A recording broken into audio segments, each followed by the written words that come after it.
ဘာကြောင့်ဒီမြင်ကွင်းလေးတစ်ခုတည်းနဲ့တဲ့ကဘာတဝမ်းကပရိသတ်တွေကိုရင်းလဲမှမချိတင်ခဲ့ဖြစ်စေခဲ့ရတာလေ Dark Shadows ရုပ်ရှင်ထဲမှာမင်းသမီး Eva Green တရုပ်ဆောင်ထားတဲ့ယူတွက်လွန်းတဲ့ဆုံးမကြီးဟာလူတိုင်းရဲ့ရင်ထဲမှာဆွဲထင်ကြံရခဲ့ပါတယ်ရုပ်ရှင်ထဲမှာ Eva တရုပ်ဆောင်ထားတဲ့ Angelica မူလကနှိမ်ကြတဲ့အိမ်ဖော်မလေးတယောက်ပါတခင်လေး Colin ကသူမကိုအချစ်ရဲ့အချိုးသားဆုံးရတာကိုမိဆန်းခွင့်ပေးခဲ့ပြီးမှစိတ်ကြိုက်ဆွန့်ပစ်သွားခဲ့ပါတယ်။ Colin ကသူတကယ်ချက်တဲ့ Fusion နဲ့ Lemon View လေးလိုမင်းကလေးကိုတွေ့သွားတာကိုမြင်လိုက်ရတဲ့အခါဒေါသချောင်းချောင်းထွက်သွားတဲ့ Angie ဟာ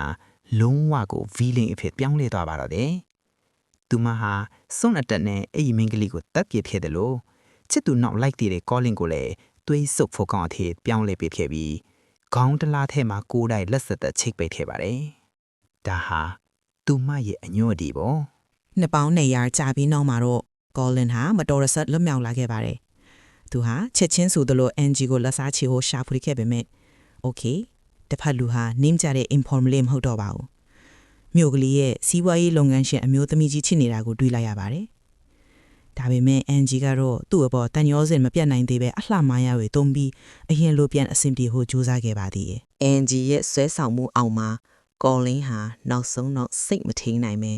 သူမနဲ့အတူဥလိုက်သေးလိုက်အချစ်စခန်းဖွင့်ခဲ့ကြပါနေ။ Angie ကတော့ဒီတစ်ချိန်မှာ Colin စိတ်ပြောင်းလာလိမ့်မယ်လို့ထင်ခဲ့ပြီးမြဲသူမရဲ့အချစ်ပွဲအပြီးဆေးလိပ်တောင်မကုန်သေးခင်ပါပဲ Colin ကနောင်တရာနေခဲ့ပါပြီ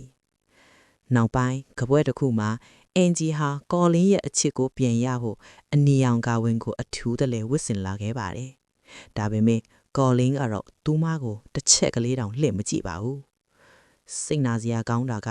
Colin ဟာသူ့ရဲ့သွေးစုပ်ဖို့ကောင်ကျိန်စာကိုဖြည့်ရှင်းပေးဖို့တောင်Angie ကိုတောင်းဆိုခဲ့တာပါပဲ။ဒါဟာ Angie ကိုနောက်တစ်ကြိမ်နှလုံးသားကွဲအပ်စေခဲ့ပါတယ်။နောက်ဆုံးတိုက်ပွဲမှာ Angie ဟာ Colin မိသားစုရဲ့ဝိညာဉ်တွေကြောင့်အရေးနှိမ်သွားပြီး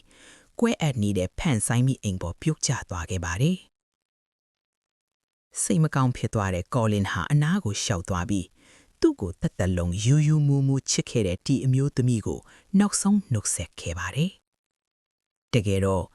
Angie ဟာတကယ်အချစ်စစ်ကိုမချစ်တတ်လို့ပဲဆိုတဲ့စကားက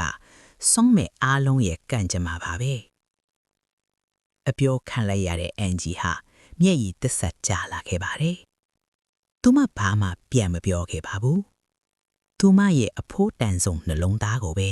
ကိုယ်တိုင်ဆွဲထုတ်ပြလိုက်ပါတော့တယ်။